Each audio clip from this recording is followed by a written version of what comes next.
Okay, Pratap, can we start?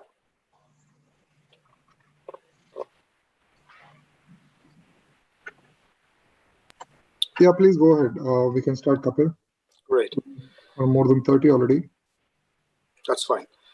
So welcome everyone to this event that we have organized on the subject of business continuity management, specifically so on the standard ISO 22301.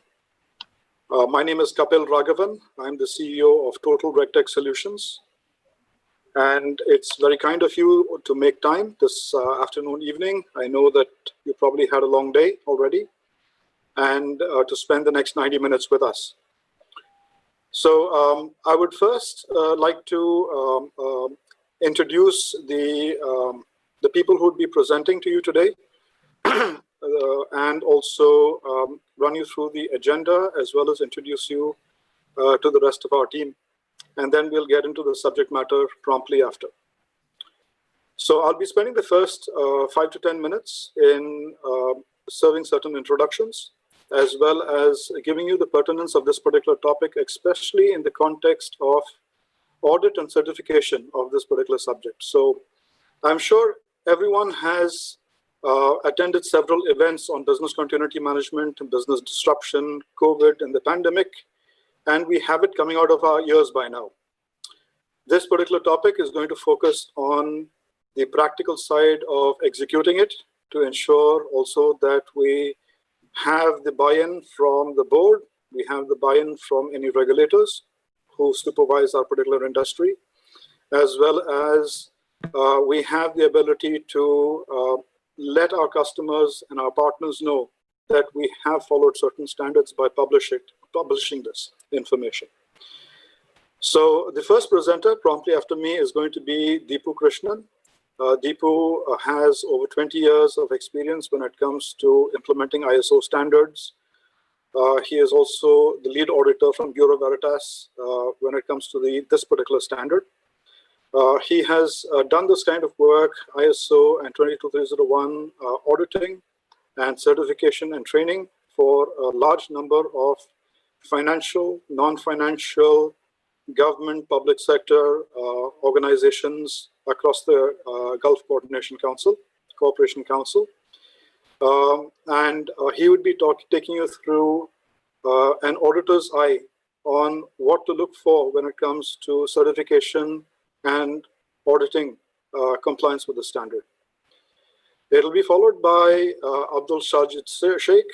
Mr. Sheikh is the group head of product management from Ascent Technology Consulting. Sajid has spent the first decade of his experience working with Royal Bank of Scotland. And when he was there, he spent a lot of time when it came to the ISO standards, including ISO 22301. So he's been on the execution side of it from an organization perspective. The rest of his career has been with Ascent Technology and Consulting, where he's been helping organizations from the outside in terms of following the practice, putting together certain processes, procedures, helping it and facilitating it with automation, and helping them achieve that particular culture, helping them achieve that particular standard and process compliance, and helping them in continuing with the management of that particular process, standard, culture, standard organization within the organizations. We then open up into a question and answer session. Pratap, if you could just give one more click, okay, so that we could talk about certain things relating to this particular forum. So we have in all about 90 minutes with us. We have about 30 minutes for Mr. Krishnan and Mr. Sheikh.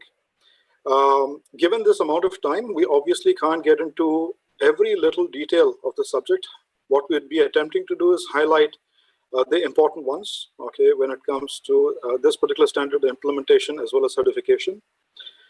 We would request everyone to please mute themselves so that everyone enjoys a clear voice, okay, without any disturbance.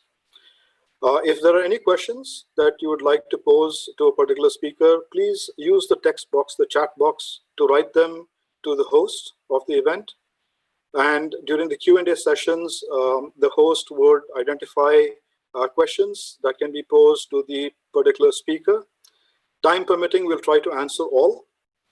If we run out of time, we will write down your questions and we will write back to you with our responses. Let's move to the next slide, Pratap. Thank you. So we've been fortunate to have many of our partner organizations working closely with us on this particular subject. Organizations in Bahrain, organizations in the GCC, organizations in Africa, in the Asian subcontinent, in the Indian subcontinent, in Europe and the US. So we have an ecosystem of organizations who collaborate very closely with us, both promoting the practice, promoting the technology, helping with implementation, helping with certification, helping with ongoing maintenance of this particular standard. Bureau Veritas needs very little introduction, okay, to all of you. They are a recognized world leader when it comes to testing, inspection, and certification services for a very wide variety of ISO standards. And today, Mr. Krishnan would be focusing a little more on the ISO 22301 standard. We have Ascent Technology Consulting, who is a market leader when it comes to business continuity, integrated crisis management systems. We have IBS Consulting, headquartered in Oman, who specializes in strategy, program management, business processes, digital transformation, helping a wide variety of organizations in the Sultanate of Oman. Mauritius Management and Services, who specialize in ISO system and certification audit processes. BVS Consulting, represented by Mr. Pratap, who is your host today, for helping organizations with their GRC, practice and compliance and validation. We have Consilium House, represented by Mr. Kester, helping organizations with IT and cyber resilience, both as in form of services as well as a variety of solutions which are best in class and cost effective. We have Continuum, which is headquartered in Kampala and operates across East Africa, providing business and financial advisory solutions in the area of corporate financial advisory, strategy planning, investment, and management consultancy. We have Kazik, who is headquartered in Lagos, Nigeria, who help with GRC effectiveness and risk culture fostering in organizations across West Africa. And of course, Total RegTech Solutions, represented by myself. We specialize in risk management, finance, compliance, performance, and turn challenges into business advantages for our clients. We bring together advisory services and software solutions in amalgam to help organizations continue and persist with this practice. Next slide, please, Pratap.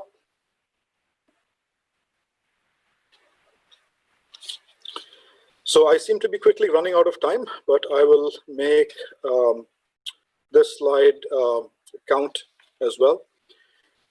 So when it comes to this particular subject, BCM and ISO 22301, it goes without saying that the last 9 months, okay, have been a change in our worlds when it comes to both the way of life, okay, that we all have, as well as our appreciation of this particular subject. When it came to business continuity planning or business continuity management, we always took it in context of a fire, flood, earthquake, okay, and that is the way this entire exercise was treated, okay, in the past. However, with this pandemic and what we have been through over the course of close to now, it's getting close to a year, is we have realized the scale and size of what a disruption could possibly mean. And this has opened up our perspective to what kind of threats we face both personally as well as organizations. And things like political vacuum, things like contamination of air, food, water, blockades, okay, of movement of articles, and all have become very real, okay, in our lives all of a sudden. So it's been a pretty drastic wake up, okay, call, okay, and really moving our cheese when it comes to how we intend, okay, or how we plan to prevail. And of course, the cost of these disruptions have been on a scale that we just are unwilling, okay, to take anymore, as well as unwilling to even absorb, okay, going into the future, okay, with any new type of threat. So what this basically tells us, okay, are the following. First of all, we will prevail, and that is something that even, okay, with the new way of life, we are all meeting virtually, okay, today, which is just exemplifies this, and organizations will prevail. Okay, so let's just take a step back, okay, to talk about this particular subject and bring it all into context. So as I said, business continuity planning, okay, has been around for a while. And let's just take a small instance, okay, of where this has changed. So in November, as an example, in November of 2019, the Homeland Security in the United States changed the regulation from BCP to BCM. Okay, now it's just a small change in words, but it's a huge change in meaning, which means it's just not an exercise in planning, it's an exercise in management. And management means something altogether in terms of not only looking at it in terms of scenarios and some level of preparedness, but putting it into place as a practice. And that's where BCM takes its entirety of meaning in terms of putting in place practices, processes, changing the way that we learn and we continue to learn, and our agility to be able to absorb such shocks. Now, with every kind of best practice, okay, or standard, it starts with a best practice, it moves to a guidance, and then it moves into regulation, and then it becomes very prescriptive. And history, okay, is witness to this. Now, if I would take a few examples, I would simply quote things like ISO standards. I would take things like capital adequacy. I would take things like financial disclosures to state that when it comes to, say, a subject like capital adequacy, we all know, okay, and I don't think anyone needs to tell us that an organization needs to be well capitalized, okay, to move forward, okay, and to exist, to absorb any kind of shocks. But from Basel I, we moved to Basel II, to Basel III, we're now moving to Basel IV, okay, which is getting more and more in terms of taking a best practice, making it into a regulation, forcing the regulation, and then making it very prescriptive, even locally, okay, because every country, every geography has its local nuances. And therefore, subjects like, for example, Basel, okay, have areas of national discretion. So therefore, it becomes more and more prescriptive. Even when it comes to business continuity management, what we should expect, okay, is that first of all, there are a number of standards. There's the ISO standard, there's the FFIEC standard, there is the UAE prescribed NCEMA standard, okay, as something more regional. And we are likely to see countries also making or taking these standards and making them a little more local, okay, in their application, and therefore becoming more prescriptive. And also we should expect it at a frequency, okay, which is far more furious than what we have seen in the past.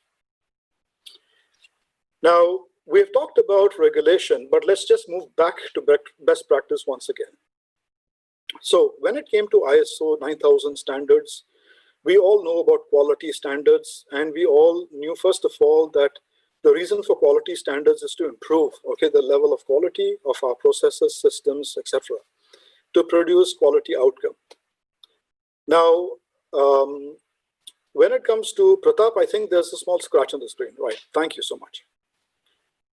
So when it comes to quality standards, one of the other reasons why we had quality standards is to give or build a business confidence in others that we are indeed inculcating these standards, and therefore what we produce is suitable for you, okay, as a part of a supply chain or directly, okay, to your end customers to say that this is a good product.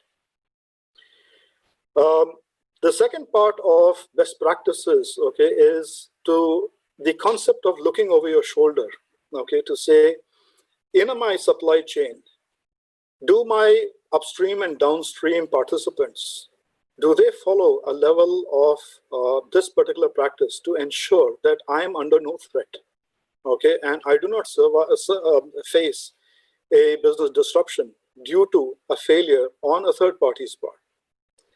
The second is, and that talks about the interdependence and the level of interconnectedness between, in the worlds. In governments, okay, governments have the interdependence between organizations within the government and quasi-governments, as well as service providers to the government. Governments and customers are the communities. In a bank, okay, your depositors, okay, are your upstream members. Your card manufacturers are your upstream members, your card processors, okay, and so on and so forth. Your end customers, your counterparts, the persons that you lend to are your downstream members. So you want to ensure there's no disruption both upstream as well as downstream. Therefore, the concept of business confidence, the question of the concept of assuring everyone that you're there in the market, you will continue, you will support, okay, this entire chain, okay, of business activity that has a constant and continuous, okay, dependence on each other. So let's get back into the organization to talk about the best practices. So when it comes to business continuity management, we then talk about, and we have now forgotten about the rest of the world, and we are introspecting, okay, back into our organization. So we are first looking at anticipating. We're looking at anticipating and minimizing, okay, such business disturbances. The second is we're putting the concept of the practice, the processes, the learning, the agility into our organization, firm documentation, the ability to handhold people, and the ability to finally serve, okay, our community, as well as serve our customers, serve our suppliers, okay, to be there, okay, as a part of the chain. Now, in all of this context, and today's session is all going to be about audit and certification. So we bring all of this into context in terms of what we're going to talk about today, which is the audit and certification side of the story. Now, this is not a spooky subject. The objective of audit and certification is not to fail an organization. The objective of audit and certification over here is to ensure a level of conformity, okay, to ensure that the documentation is there, to ensure that the practice is in place, and to absorb, okay, and have that evidence to prove, okay, the testimonials that yes, we are indeed following this. So in this context, today's session, okay, from Mr. Krishnan and Mr. Sheikh is going to be talking about the observations on a practice within the organization conforming with this particular standard. And then what I have said should illustrate the reason why a lot of organizations are going for this particular standard to provide assurance to the community and to their supply chain that they are a party, okay, to be relied upon, okay, in the economic chain, okay, of interdependence and cooperation. I will hand over now to Mr. Krishnan.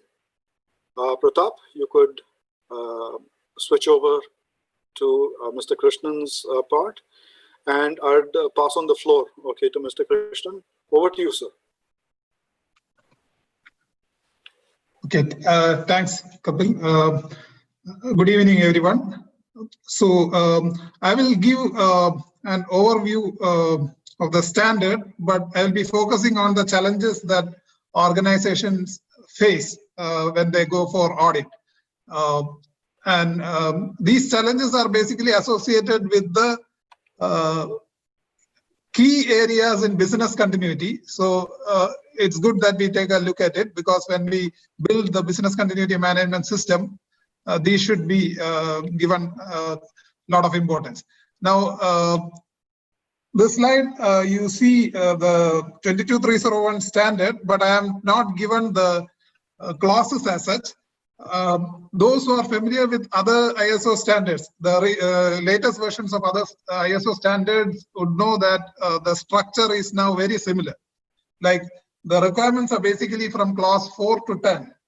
Clause 4 talks about context of the organization. 5 talks about leadership. 6 about planning. 7 about support. 8 operation. 9 performance evaluation, and 10 is improvement. Now, don't worry about this, okay? Because this is not going to be a session on the nitty-gritties of the standard.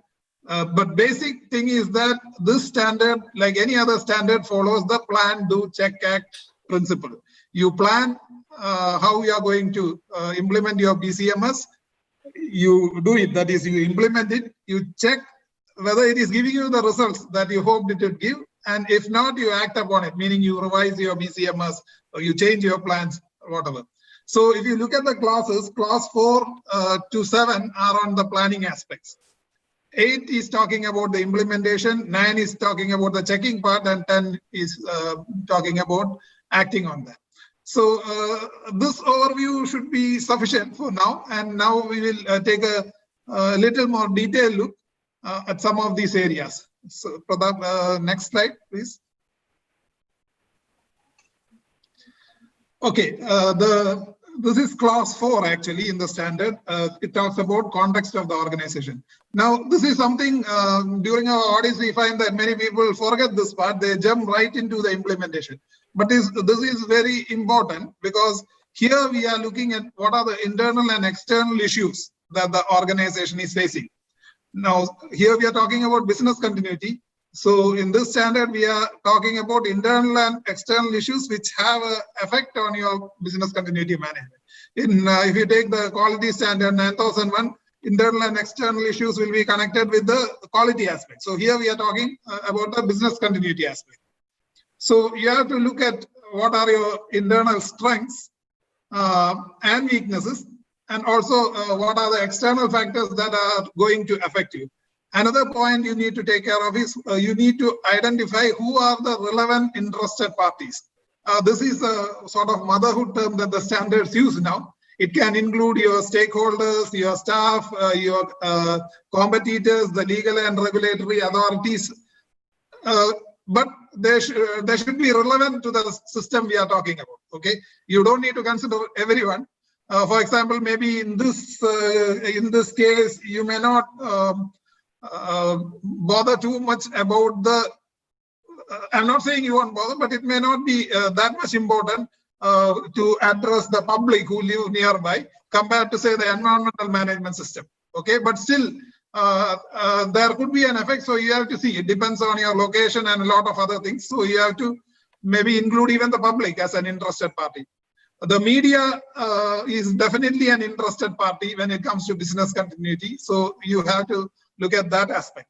So you need to look at the needs and expectations of the interested parties, like your stakeholders, your suppliers, because you may be dependent on them for.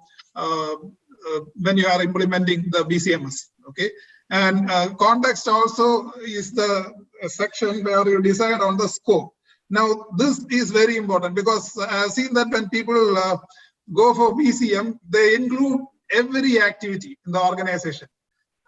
This is not required. We have to focus on the critical activities. Now, if you are into one single manufacturing of a product, or maybe you deliver only one service, this part is easy because basically you are looking at, okay, you need to have business continuity for this.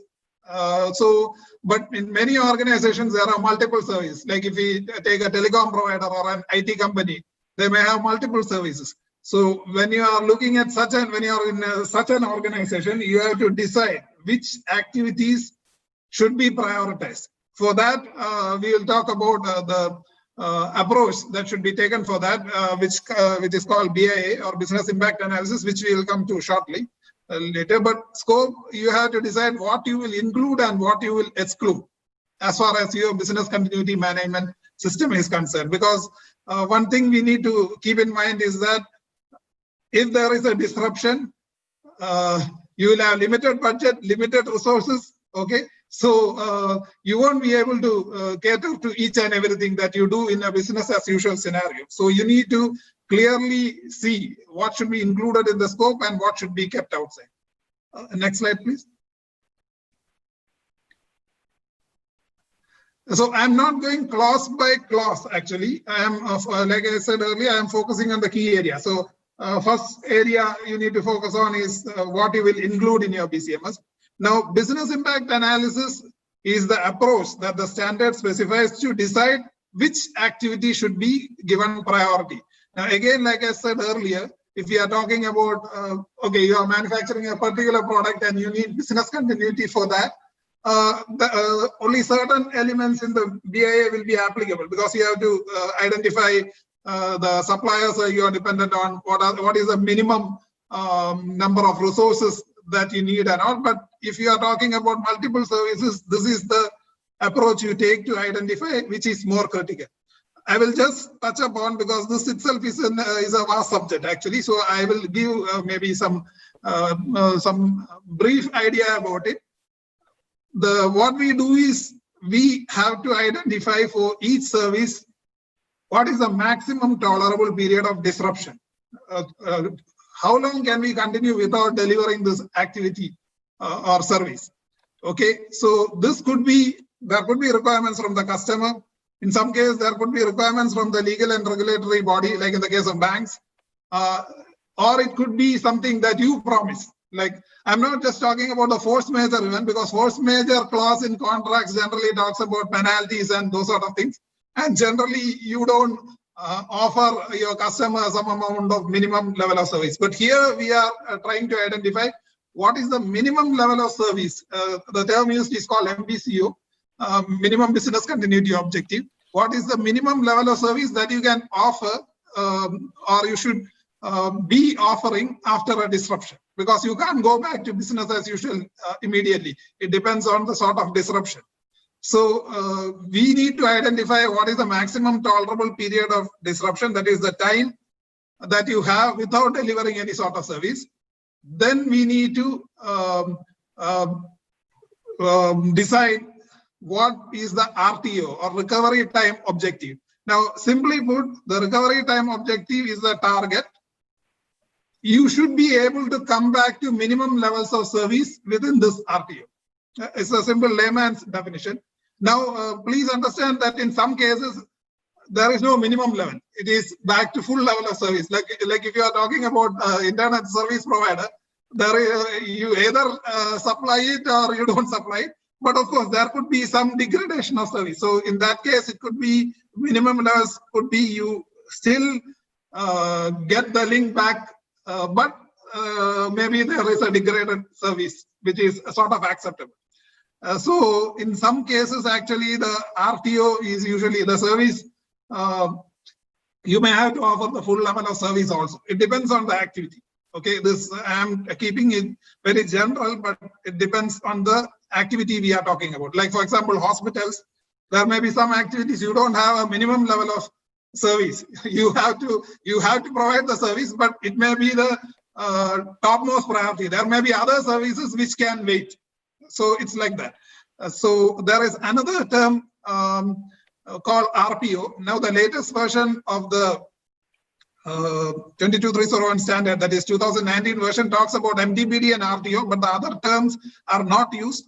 But still, it is the jargon used in the business continuity as such. But MTBD and RTO is there in the new standard. Specifically, they are using the terms in the standard. RPO, again, in layman's language, is how much data. What is your appetite? Like, for example, I will give an example which will make it more clear. If an organization says that we will be backing up our data every end of the day, every day, and their business is 8 hours, so that means they are actually taking the risk. They can lose up to 8 hours data which they process in a day. That is the maximum that they can lose, because if in the 8th hour there is a disruption, they have to rely on the previous day's data. Okay, so that is layman's understanding. but I think for this session that should be sufficient. So in some cases, you have to consider the RPO also if there is a dependency on the data, because you have taken your previous day's backup, you are working. Today you are working, and maybe after 4 hours suddenly there is a disruption. So you have to restore the data back to that level. So that is also a consideration. The other things we need to identify is what are the internal and external dependencies. Definitely there will be a dependency on IT in most organizations today. So they are very important in today's world because they provide a lot of support. So there will definitely be a dependency on IT. You may have an external dependency on your supply chain. You may have an external dependency on transport, if depending on the sort of business continuity plan you are putting in place. So you have to identify the dependencies. You have to identify the minimum resources that you need to get back to minimum levels of service. So these are considerations in the business impact analysis. But the main point is the shorter the MTPD, the more critical the activity. What that means is if there are 2 activities and for one you find that the MTPD is 4 hours, that will be given priority in a business continuity scenario. Now, this is a very elaborate exercise depending on the complexity of the organization. So like I said, if it is a single product line or something like that, maybe it is relatively simpler. But if you have multiple services, then this will become very complex. Another thing to note is you have to identify impact criteria. What is the criteria that you will use to make this decision?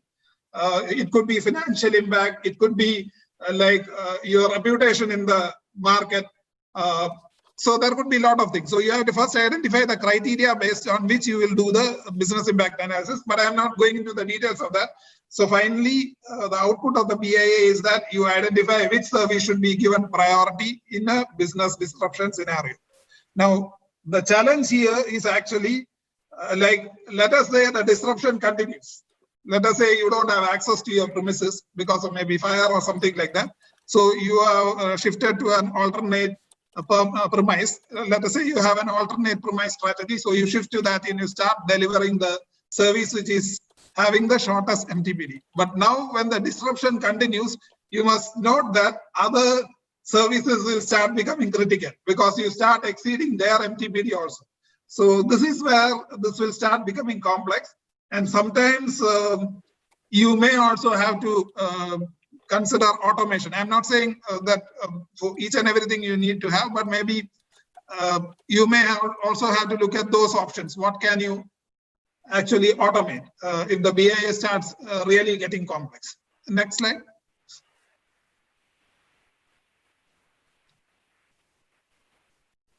The other important thing is risk assessment.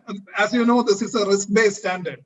Okay, and the latest version, again, they are talking about 2 types of risk. One comes in clause 6 and the other one comes in clause 8.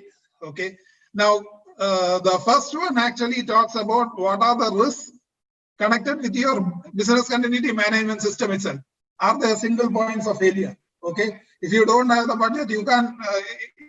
It's costly actually. If you want to have resilience built in, it may be a costly affair. So in some cases, if the depending on the organizations, what we call risk appetite, they may say, okay, we can't spend this much money, so we will accept the risk.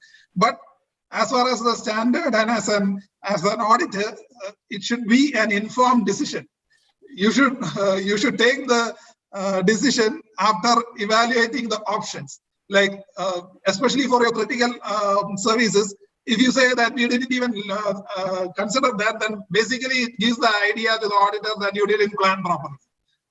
Because we are talking about the critical services. So this is very important from that perspective. The second type of risk comes in operations, that is the actual risk when there is a disruption. Okay, and also it will also include risk for providing the minimal resources that we are talking about earlier. Okay, can this minimal resources will this be available during the time of a disruption?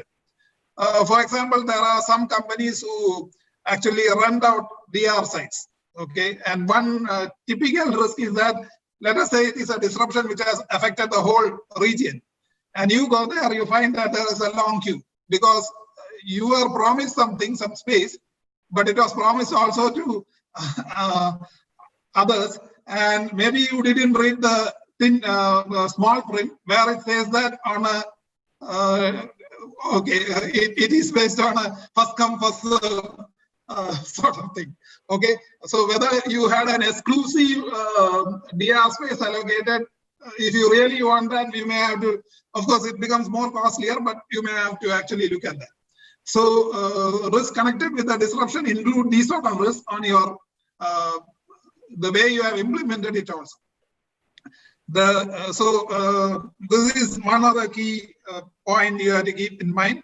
The other thing is, what is the strategy? Now, when we talk about business continuity strategy, it could be people related, it could be premises related, technology related, like information related, supply chain related. Stakeholders may have a certain say on that. It could be for civil emergencies. There are a lot of things, but basically, at least the three things you should look at is people, premises, and technology at a minimum. Now, please understand that when a disruption actually occurs, it is not that only people or premises is going to get affected. All three may be getting affected. The whole list that I have given here may get affected together. Okay, so it's not like, okay, premises, let us have a working from home strategy, or let us have an alternate site strategy. We have terms like warm site, cold site, and all. But these strategies are good, but it may not address. Like, for example, let us take the COVID scenario. Actually, there is an effect on people, premises, and technology because of social distancing. Even though your office is available, you can't have everybody come in. Maybe you may have to have some strategy. Only 50% of the workforce will come in.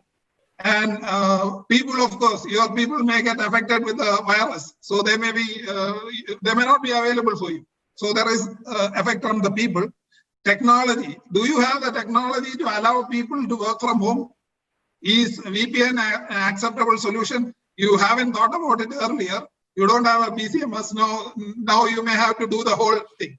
So if you look at organizations which have gone for BCMS, the thing is, it is always better to have a plan rather than jump into the pond and learning to swim, right? You have a plan. You decide, okay, I will maybe get the services of a trainer. Let me go step by step. So BCMS is similar.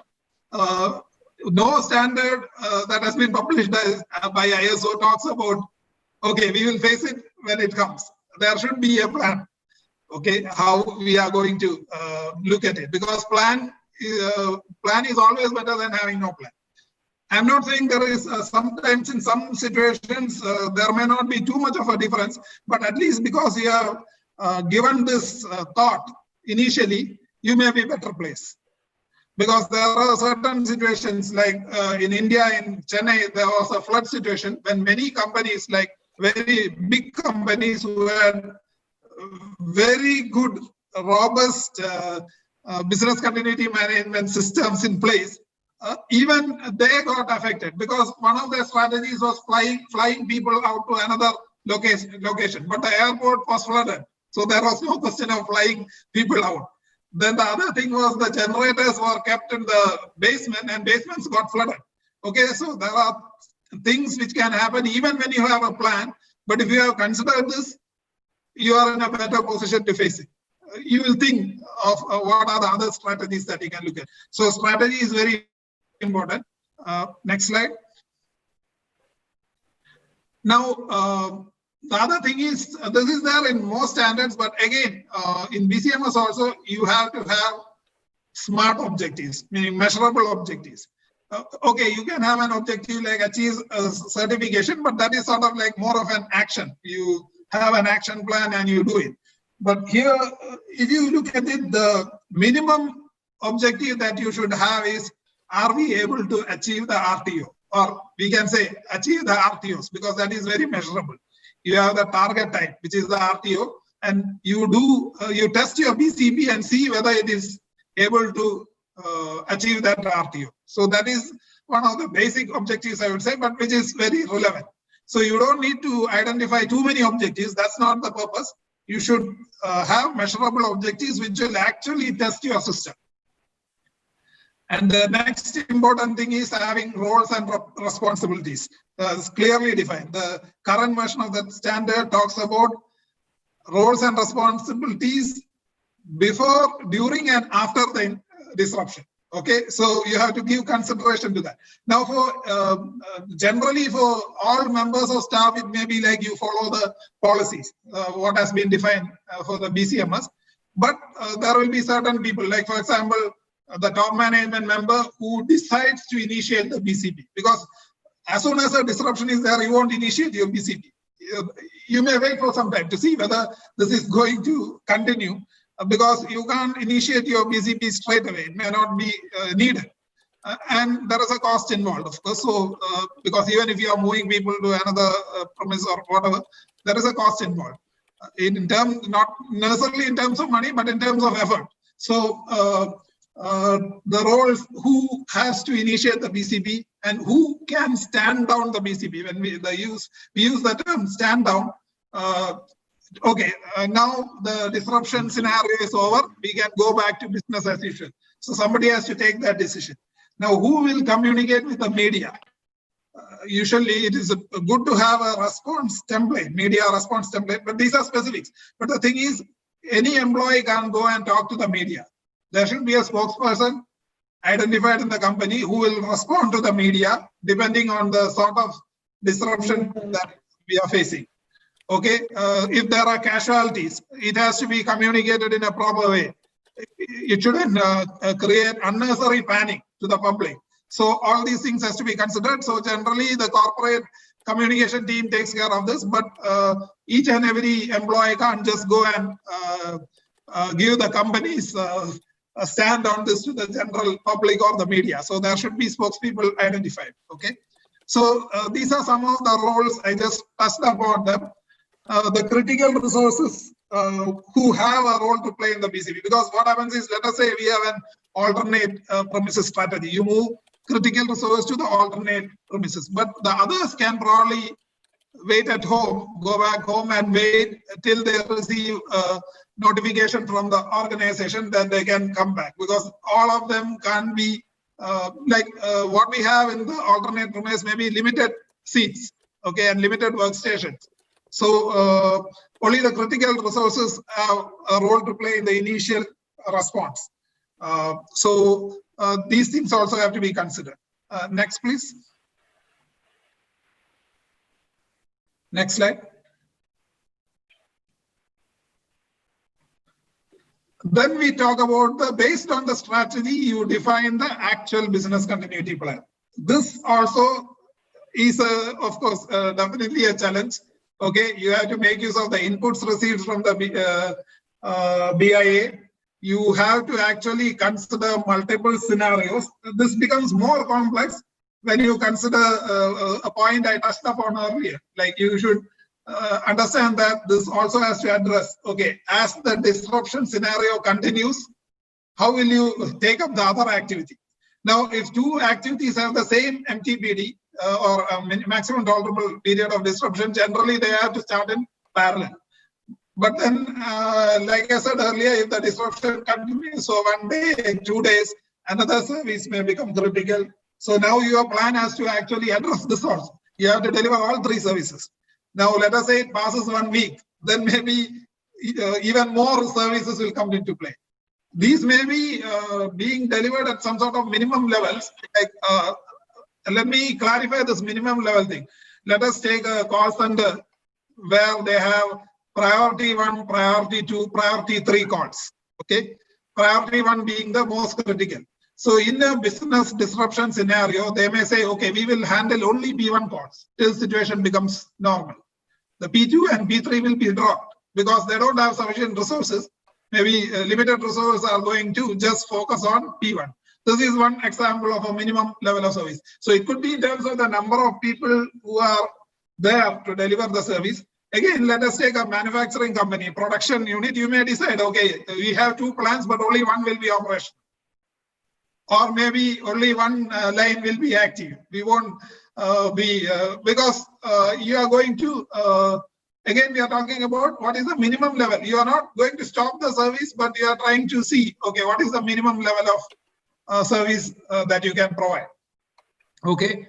So, and also a lot of other things will be there, like the communication, which is going to happen with all the interested parties. Again, inside the plan, you have specific roles and responsibilities as far as the business continuity plan is concerned. So a lot of things are there. Some of this I touched upon earlier.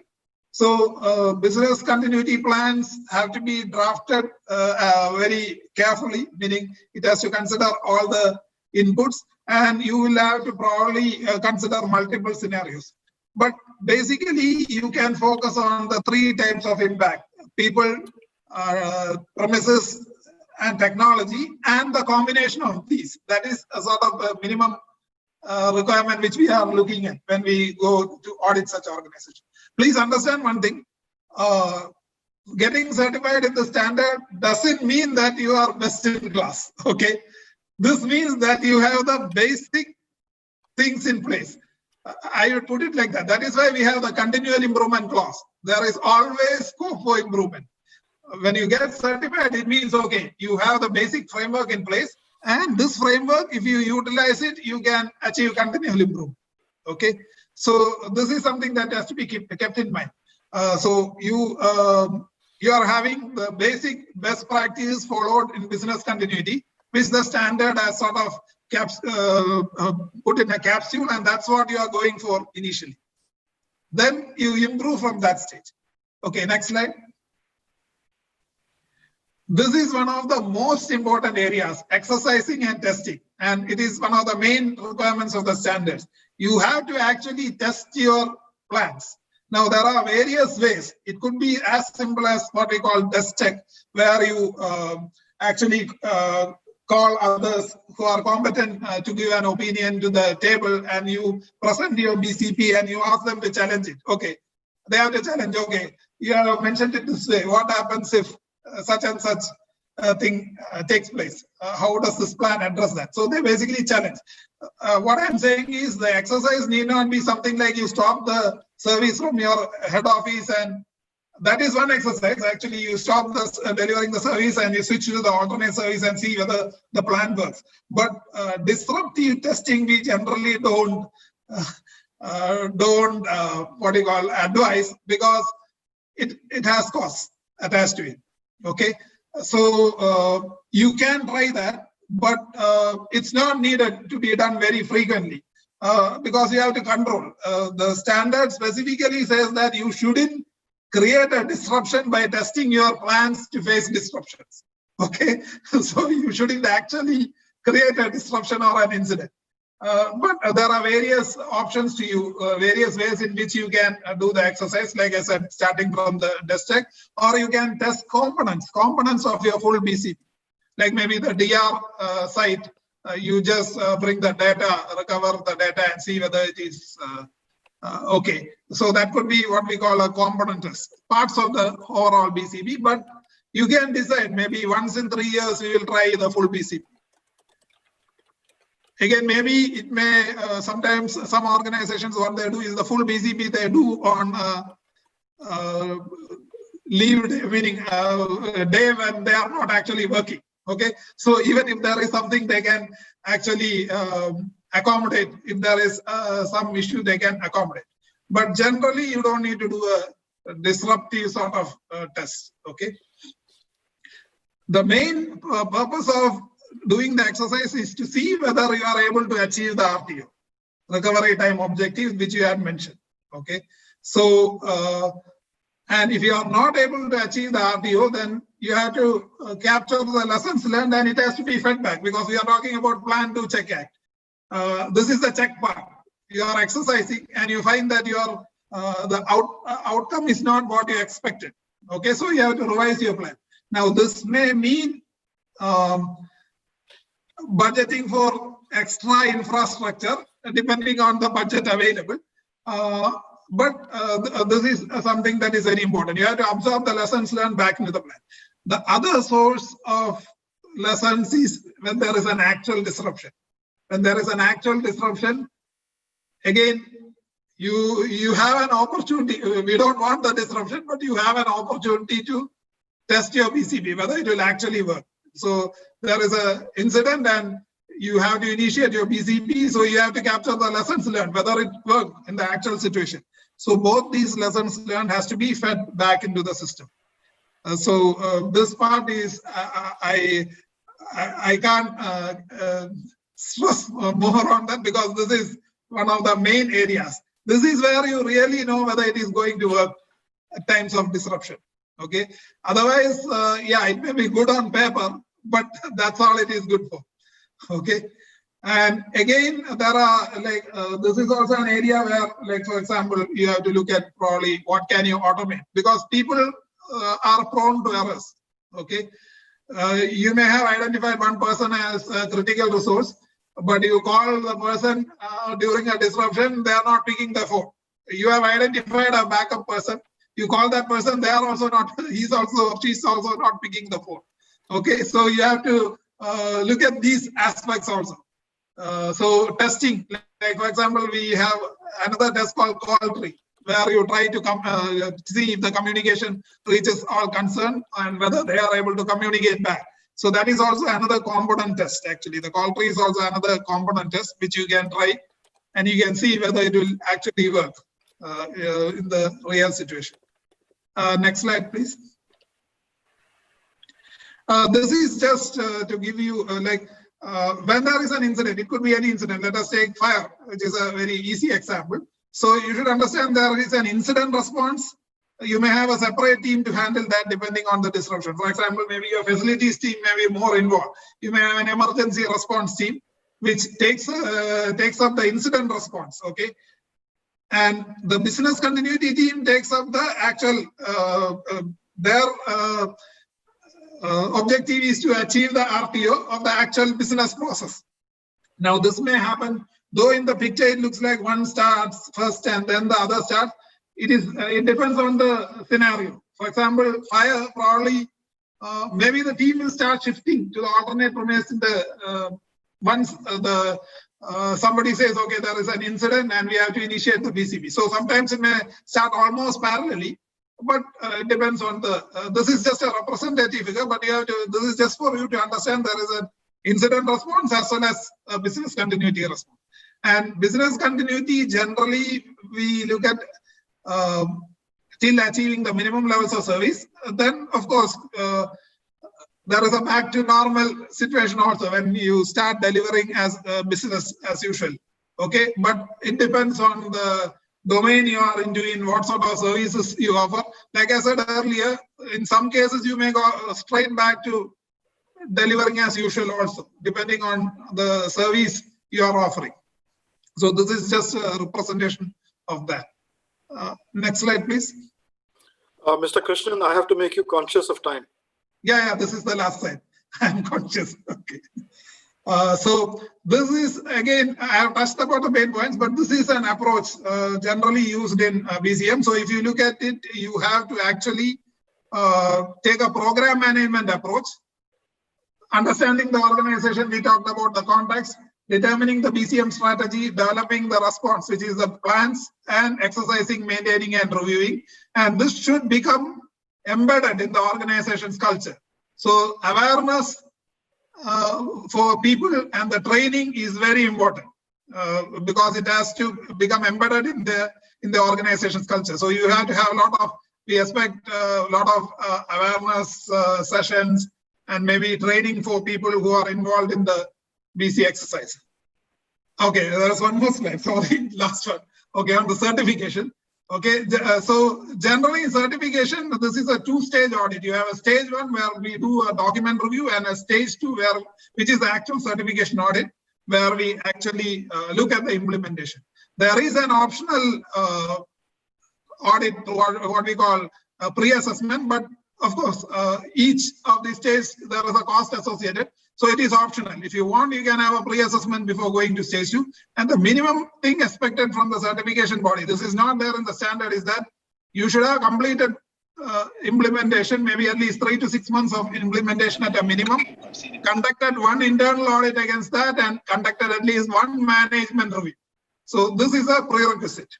And then the certificate is valid for 3 years, and you have surveillance audits every 6 months or 1 year, depending on the option that you have chosen. And finally, after 3 years, you have a recertification, or if there is a new version of the standard, you may also get certified against that.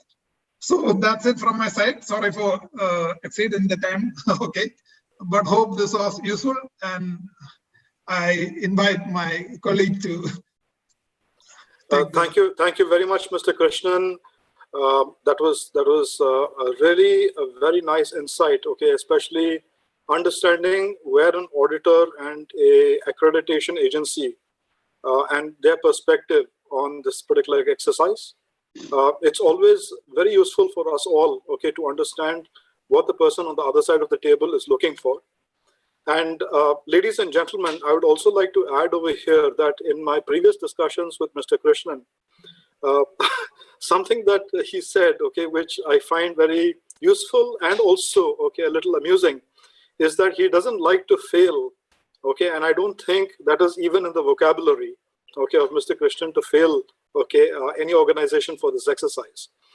I think it's also in the accreditation agency's, a best practice that organizations should comply, and therefore the suggestions that they provide, okay, are to be dwelt upon by the organization, checked, corrected, fixed, okay, and in the next re-audit or the redoing of the exercise, the organization should sail through. I think the important message over here is to be aware of what the other party is looking for and prepare accordingly. So thank you very much, Mr. Krishnan. Mr. Sheikh, over to you. Thank you, Kapil. Good evening, good morning, wherever you are. It's great to be part of this webinar. And Mr. Deepu, special word to you. You've actually picked up a lot of challenges while you also provided the solution. So you helped me. I listened with a lot of interest, your detail, requirements, challenges, solutions. So yeah, I know, and I know your passion for auditing. So obviously there is always a tendency to go in detail. We can't even cover everything. So thank you so much. It was really interesting listening to you. Coming on to our part of it. So Mr. Deepu really talked about, the thing that he is looking for. So while everything is set, and when he and his team is part of auditing an organization, he goes through all the critical elements that is required.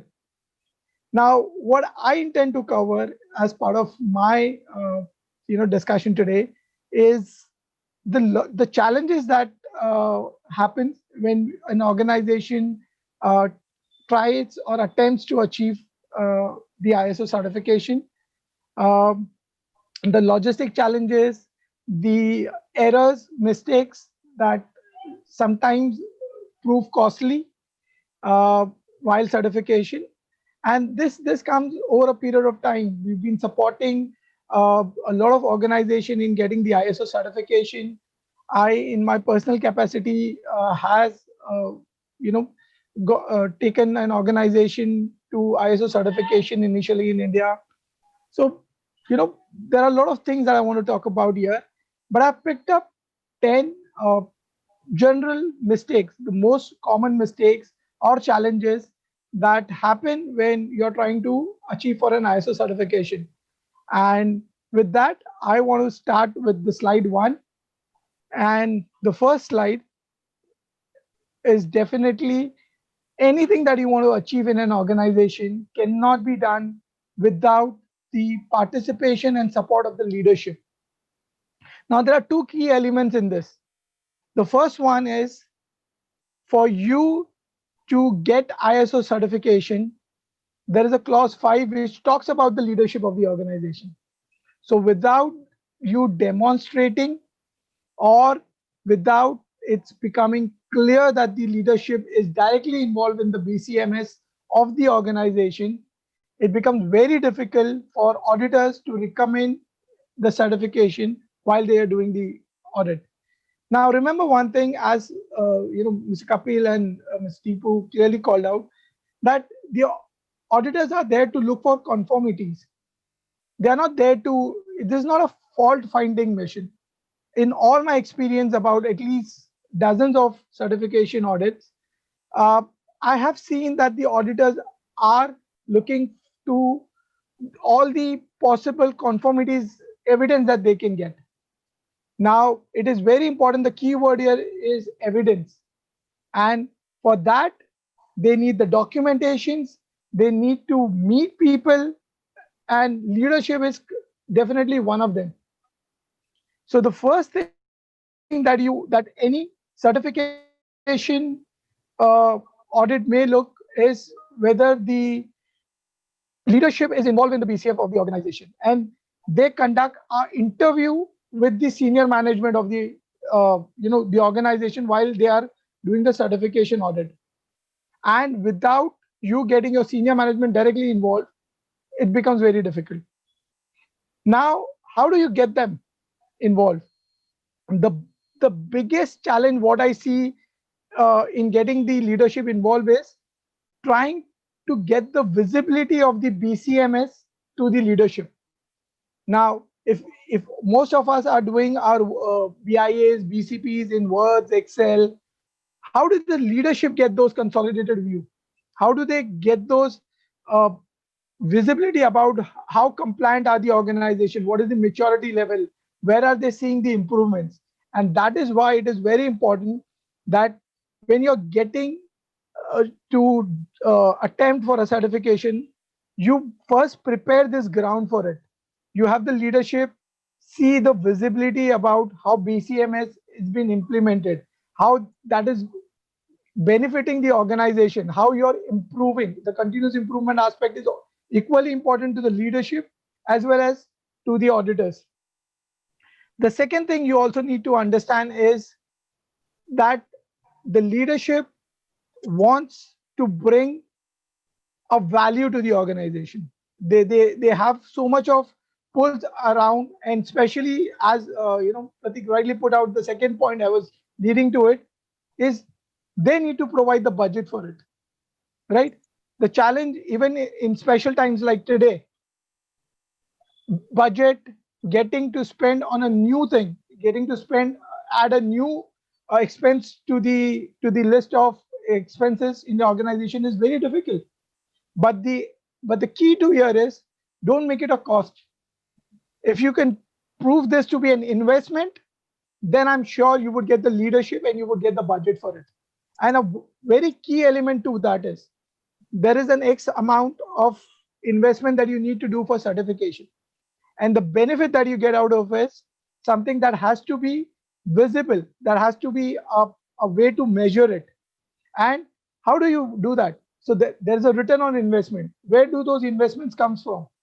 The first one, of course, the visibility in eyes of your customers. I think it's very key.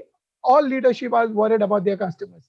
And if you can bring a value to your customers, if you can bring some confidence to your customers, I'm sure this is a key investment. They look at as an investment. The second one, Mr. Krishnan talked about how the business impact analysis benefits. You try to identify what needs to be recovered. You try to identify what is non-critical, what can be deferred. Now, we all are facing multiple disruptions today.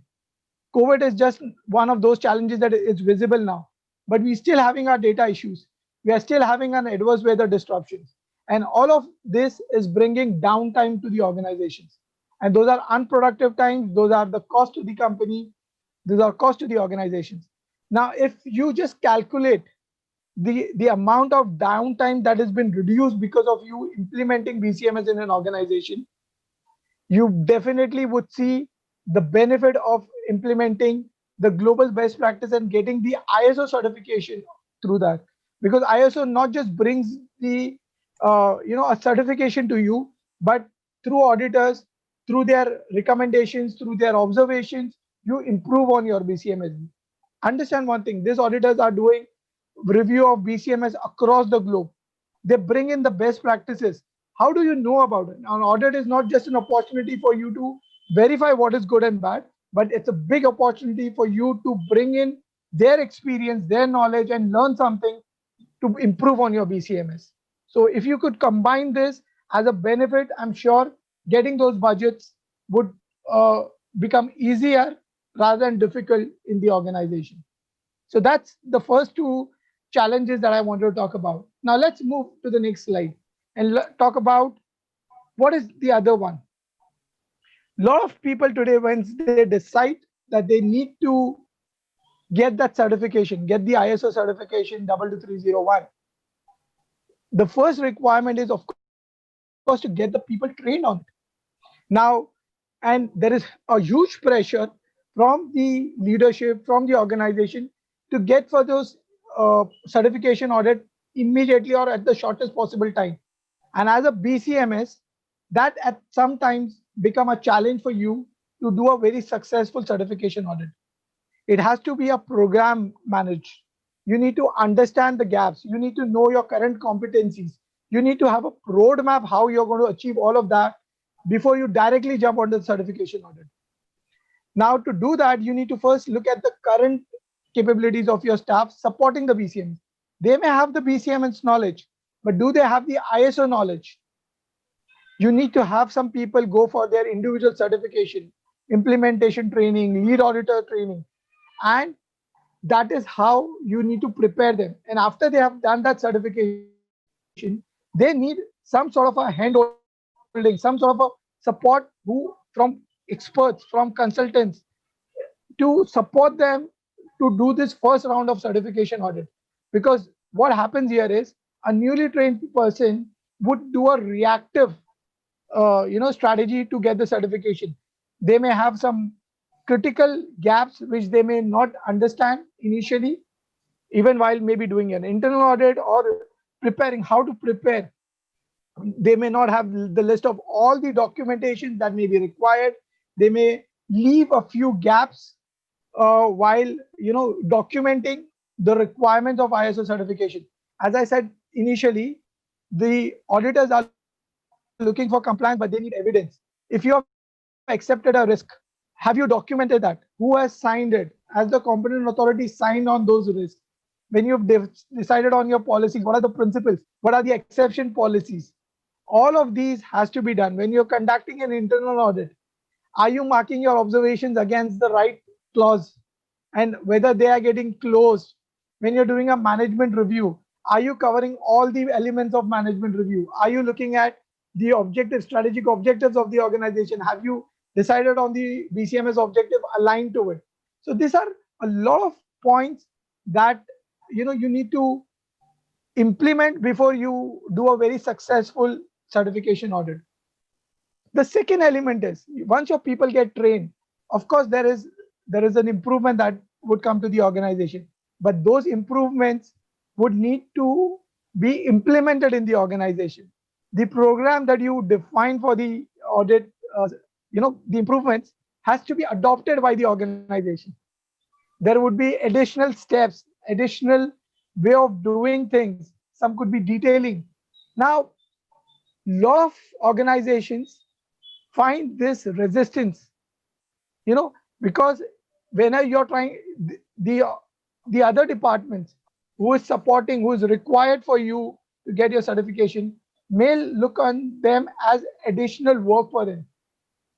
And instead of saying what is the additional step that they need to know, you need to look at all the additional benefit that the organization is getting.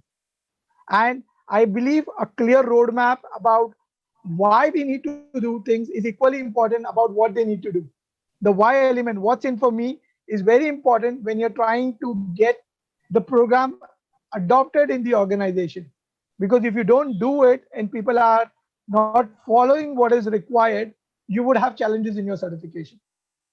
So for people to support that, you need to actually plan it in a way that they see the why element in it. So those are the other two challenges that we need to be careful when we are looking for the certification. Coming to the next slide, slide 3 for me. Now, the next two challenges that I've seen, and I've seen people make those mistakes here. Now, in a certification audit, not every department gets audited, right? Now, what happens is a lot of departments would want to avoid being a part of the audit when an organization is going through an audit, because you've already done an internal audit to them. You would probably have a list of a lot of observations against them, and they have to report it to their managers about why certain gaps are being left, why you need you need to correct it, whose fault it is, root cause.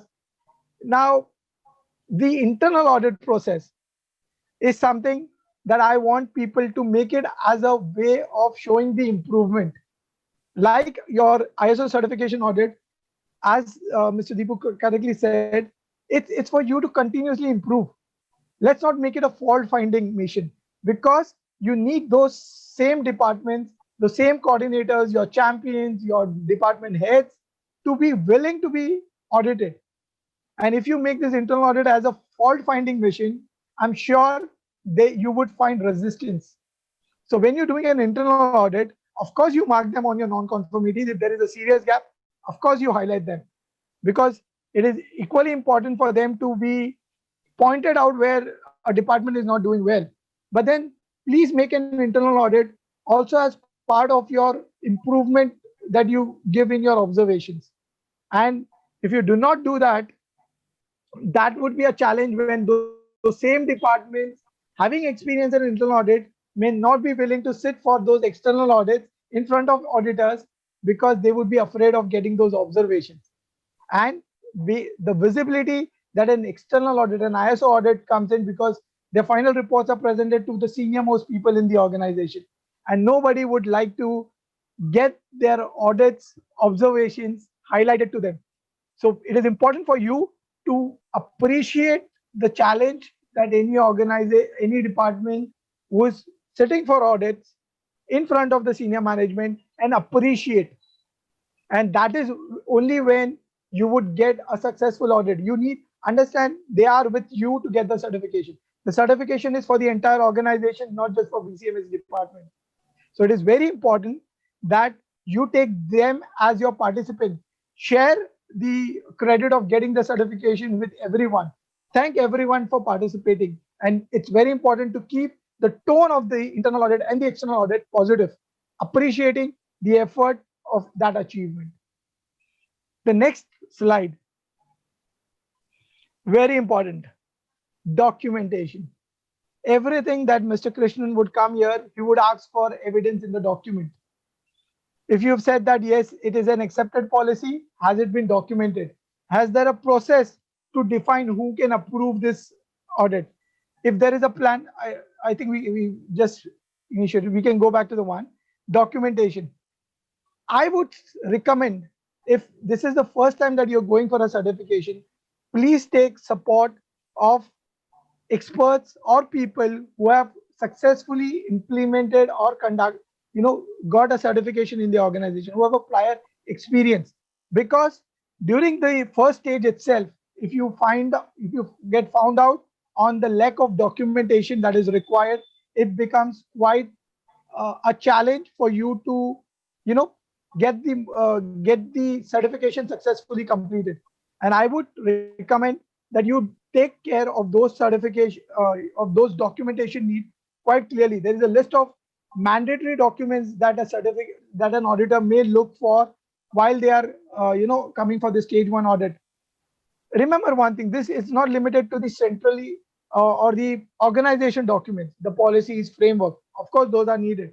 But it also talks about what is your process for implementing a BIA, whether your methodology has been done and whether people are following it, whether the MIS is there is a way to measure it, whether your test criteria are being defined, whether people are following, are people getting highlighted on them, your measurements, whether there are non-compliance is getting highlighted. So this is very important that the documentation aspect is quite clear. And I see a big challenge in getting the organizations ready for the thing at the first time. And this is a big challenge. That's why there is a separate stage just to check on the documentation requirements, the process. The second one, and it is very critical to understand this, a lot of people make a mistake of selecting an incorrect scope for their certification. The one of the critical element, if you were listening to Mr. Krishnan correctly, you cannot put some critical elements out of the scope of the ISO certification audit. For example, if everybody, if all the processes are IT, dependent, you cannot keep IT out of the scope and get an ISO certification. Or if you're not having those critical physical access management, if you don't have the support of your facility management, if you do not have the support of the HRMS, if you do not have process of those critical operational risk management, all of those is something that has to be part of your BCMS. You cannot leave a critical element of your BCMS out of it. Anything that is out of scope of the BCMS has to be justified and clearly called out why those are not critical to the BCMS in the organization. And again, this is one where I would recommend that your people need to be quite prepared, have done it, reviewed correctly, maybe again taken help of very critical senior people who could define this for them, who can handle them, who can support them in identifying the BCMS. Because the same scope, you would also do your internal audit. If your internal audit has missed out on a key department or a key element of your BCMS in the internal audit, you will get found out and you would get a non-compliance. Now, I would move on to the the last two challenges about the certification that I've seen, and this where it brings the maximum observation, maximum non-conformities during a certification. The first one, human error. Now, a lot of us, you can get a certification when you're doing your BIAs on Word, Excel, fine. But then there is always an element of a typo error, a human error. Now, imagine you made a typo error in a critical information like your RTO. So if your RTO, instead of writing 4 hours, you've written 40 hours. Or maybe a 2-day has become 20 minutes. Now, this kind of a mistake would definitely bring a non-conformity to the organization, because these are critical information. These are your recovery time objectives, recovery point objectives. And if you're not, because the auditor is looking at the evidence. If your BIA talks about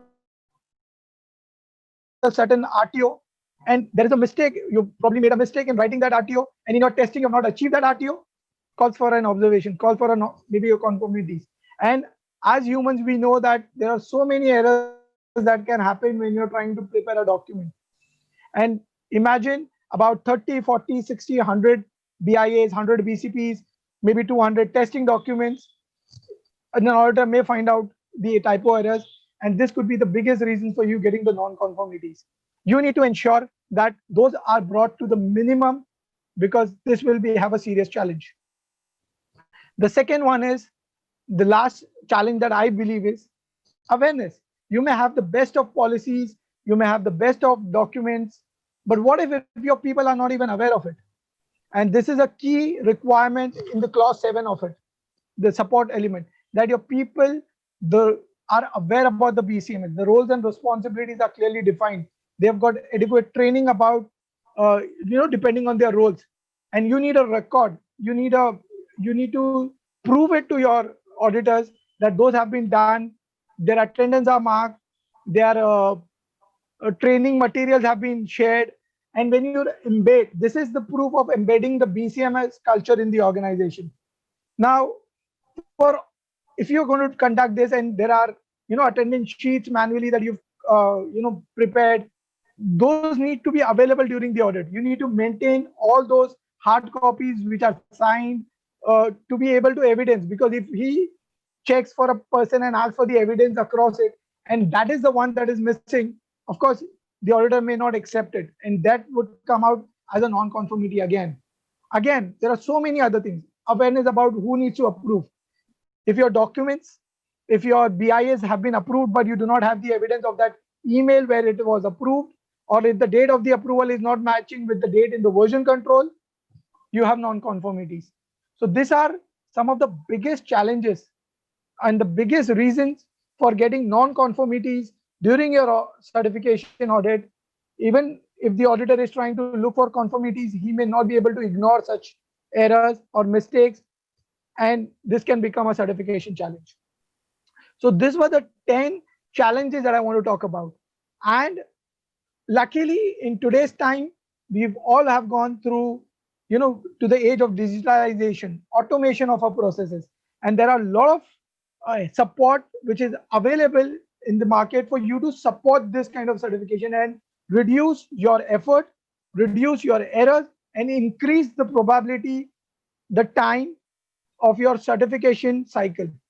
So I want to just show a few of these slides that is available in the market for people to get on the BCMS, implemented on an automation, and run, and sail through this kind of challenges in the certification. So I can just go on to the next slide.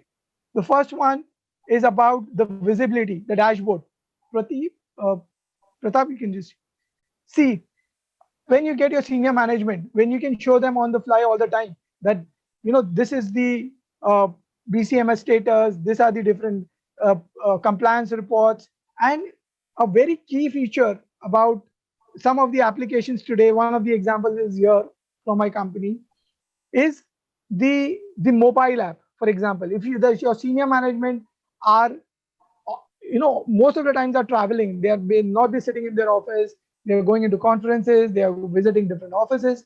And if they don't feel connected to your BCMS because they need to be in front of their laptops or your desktops, I'm sure you'll find it more difficult for them to participate in your BCM exercise. But if a thing like a dashboard, which is also available on their mobile, Pradip, you can just put a slide there. You take a lot of buying, and again, the higher the visibility, the lesser the chances of you making errors, the lesser, the earlier that you're going to call out people who are making mistake. If there is a non-compliance, you don't have to wait for the next checklist. You would know immediately to highlight that something has gone out of compliance. If some BIs were to approve at a certain time, if they're not been done, I'm sure tools like this will help you avoid those kind of non-compliance, and you present a better picture of the BCMS in front of the auditors. Coming to the next slide, the other big mistakes that happens is how do you calculate those RTOs and errors? So reduce all the manual interventions of this critical information. An automation tool would calculate that for you. And if it's a system one, of course, the human error is avoided. And you have a templated version.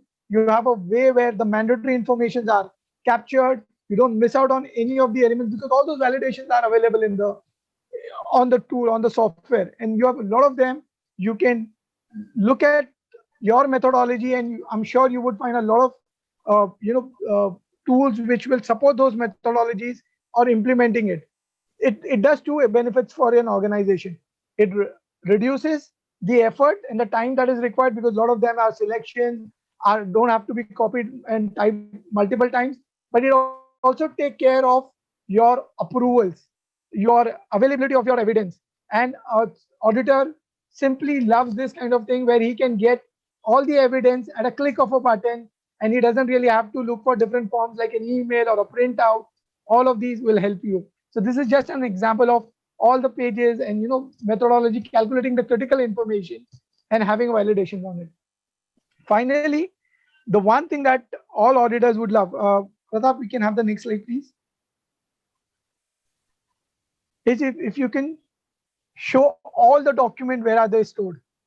This is the kind of benefit automation will bring in. At a single place, you would have all the versions of your document, and the document and the tool may track the next review date. It will send alert, it will send reminders and help you avoid those kind of non-conformities and the biggest benefit is all the documents are available at a single place, at a click of a button in a very structured format. The auditor may not even need to ask you for where is that. Once he sees the system, he'll know where to go and check on the evidence. And finally, the last one, where you can track, Pratap, you can go to the next slide.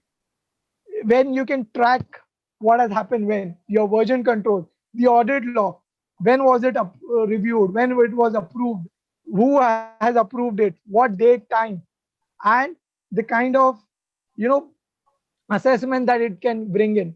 So this is some kind of benefits that automation brings, and it, in my personal experience, it helps avoid 80% of your non-compliance during an audit, and I'm sure it reduces the effort, the time by approximately 50%. So those are just of the few things that I wanted to share. I'm done with my presentation. Back to you, Kapil, and happy to answer questions from the participants. Thank you. Thank you very much, Mr. Sheikh.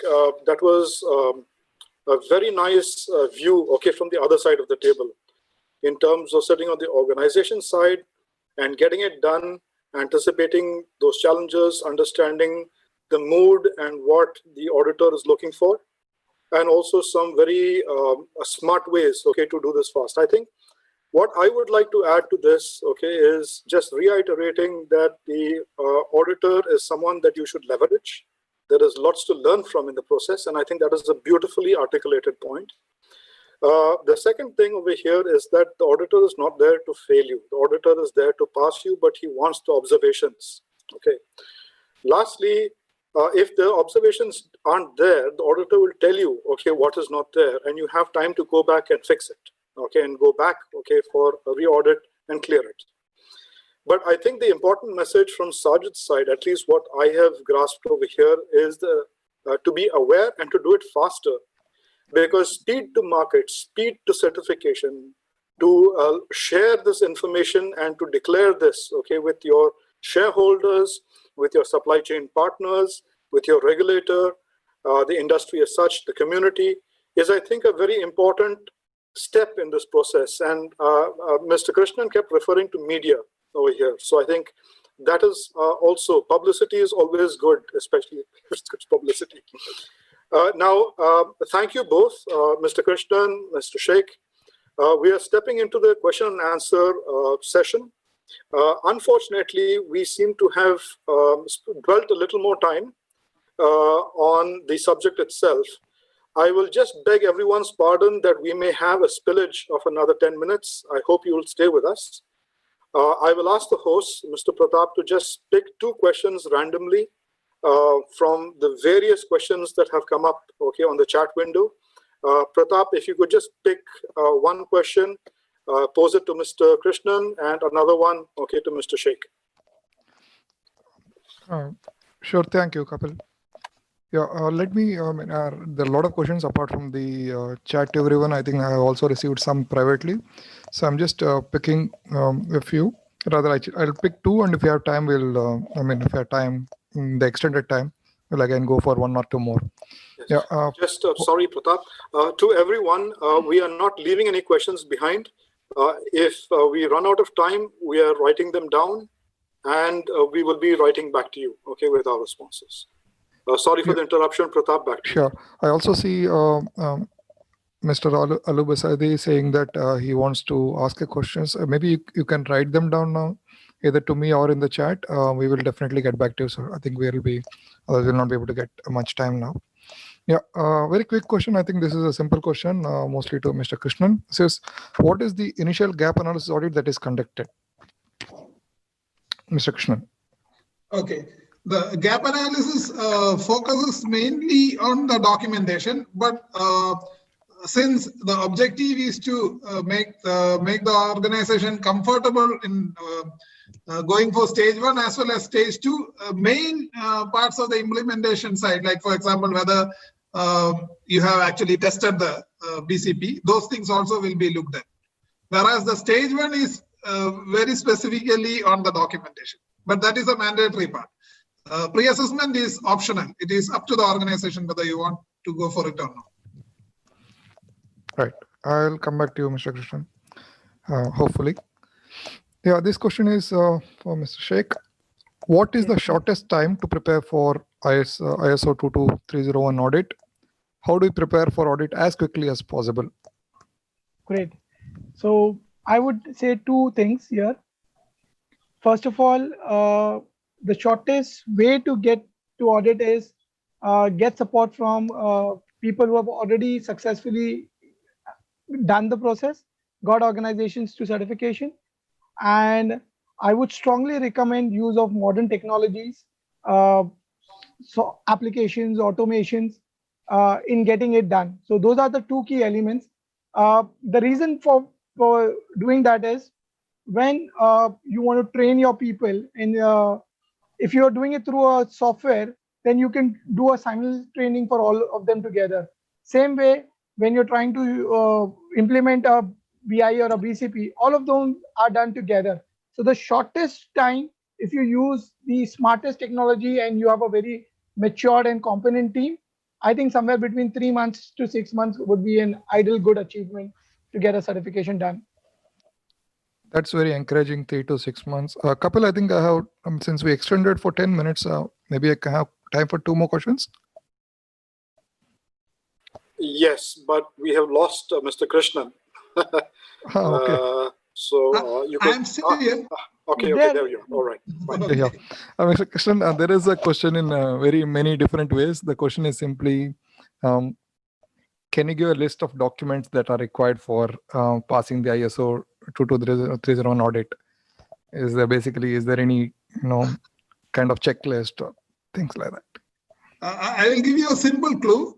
You obtain the standard soft copy and just search with shall be documented. That is the minimal documentation.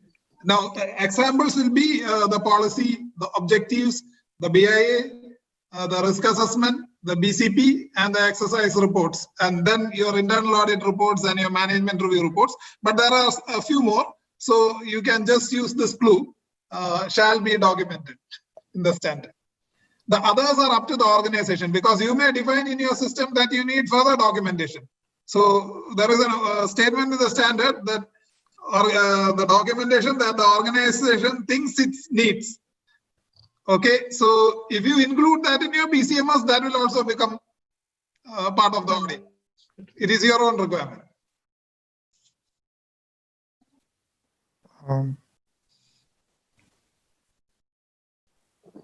Right. Thank you. Can I pick up another question for you? Yeah, sure. Can you give us a very simple question, I think. Can you give us an example on internal risks in BCP, as we think that BCP, it's only related to external risks? Okay. A competency of people is the classic example. They have to be trained and made aware of the policies. There are 2 types of training. One, like my friend said, is the training on the standard. But even more important is the training on what you have actually defined. Yeah. Another question is how to determine RPO's applicability, and what are the factors to be considered while determining RTO and RPO? RPO needs to be determined if there is data involved, like you are going to use information. That's the main thing, because all services may not necessarily have an RPO. RTO, like I said, it depends on the maximum tolerable period of disruption. Simply put, it is an objective and it should be less than the maximum tolerable period of disruption. It can't be the same, because you have to get back to minimum levels of service before you reach the MTPD, which is the maximum tolerable period. So RTO is always shorter than the MTPD. Okay. 1 second.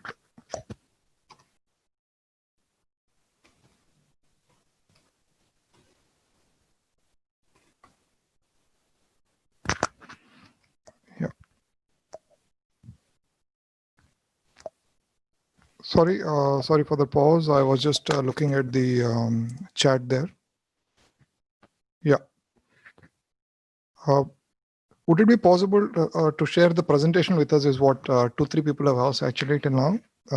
Yeah, I think it is there in the last slide. You can see that if you want a copy of the presentation, please write to us and we'll get back to you. Right.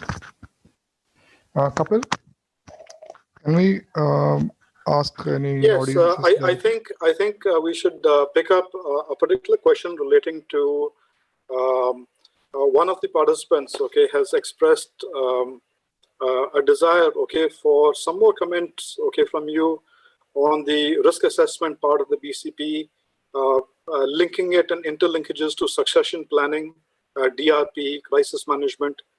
So perhaps Sajid, okay, from an implementation standpoint, okay, rather than from an audit and inspection standpoint, would you like to comment on the interlinkage between RA, BIA, RA, DRP, BCP, succession planning, and crisis, and how these all kind of Definitely. come together? Of course, I think it's a very critical question, and it's something that we need to take care. So we talked about risk, but risk is not just about the risk that we faces to your premises or the risk that you face from denial of a site. The risk, as Mr. Deepu correctly point out, can be also say to the competencies, and I think that element of a single point of failure comes out of your BIA. So you could have a risk because you're dependent on a single person for the skill that you have. You can depend on a single premises because that's only from where you can work from. You could be dependent on a vendor. You could be dependent on a application. You could be dependent on a mode of communication or on hardware. These are the kind of risks that your BCP needs to cover from a process management perspective. Coming to your external risk, the second element of where we conduct a business continuity risk assessment, then the risks are related to your environment, to the people, to the different kinds of your facility management, your HR. Now in that, people is a very key element to it. Now, if you have the best of infrastructures always available, if you have your best of technology premises available, but without people you won't be able to achieve anything.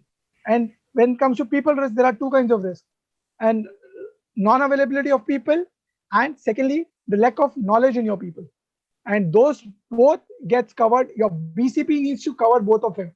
So maybe if I could show a couple of templates, I didn't have it. Maybe if somebody wants to see how the BIA and RA gets linked and gets covered in the BCP, we could do a separate session for them. But of course, your BCP needs to cover both your risk, the risk assessment from business continuity risk assessment, as well as from your internal risk assessment or the single point of failure or internal RA, as we call it, from your BIS need to be covered, and people can be the key element to it. So your backups is very important as well. So in your BCP, you normally don't write a single person. You always write who could be a backup for if that person is not available. So those are some key elements for your BCP. Yeah, there is another interesting question. Maybe Sajid, you can pick this up. DRP or BCP testing are not always performed, reason being the impact to the operations. However, DRP or BCP defines yearly testing. So DRP or BCP test reports are prepared just to meet the requirement of the standard. How can we handle such scenario? I think that flows very much into your presentation. Absolutely. Now, very well said. The DRP and BCM, normally they don't do it together. Though there are mature organizations, we do it as an integration test. Somebody calls them business integrated test, BIT and others. But yeah, majorly people avoid that. And the biggest reason is what Mr. Deepu said in his one of his earlier discussion, that you don't create a crisis during a testing and an exercise. So to reduce the element of risk, you don't really simulate a disaster. And that's why most of the organization bases their risk appetite, decides to do it in silos separately. However, I think what can be done and what is normally is getting implemented now is to do a limited integration test, maybe picking up one of your services or maybe one of your department and doing it together. I think another key elements that people are would want to do now is include your outsourced processes, which majorly could be from the IT perspective, but also your suppliers uh, into your testing. And I think that would really complete the resilience testing that we are looking forward to. So the key is to take small steps, increase the complexity of the testing over a period of time.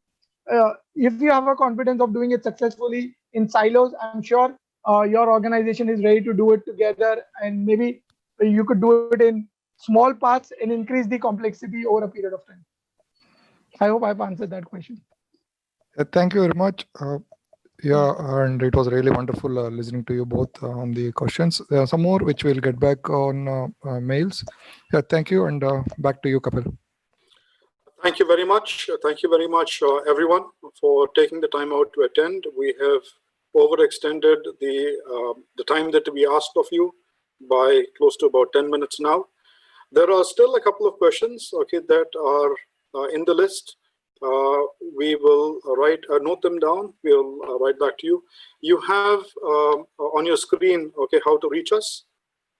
Many of you know me, okay, or some of the other organizations. Just please reach out to us, okay, and pose, okay, any kind of questions.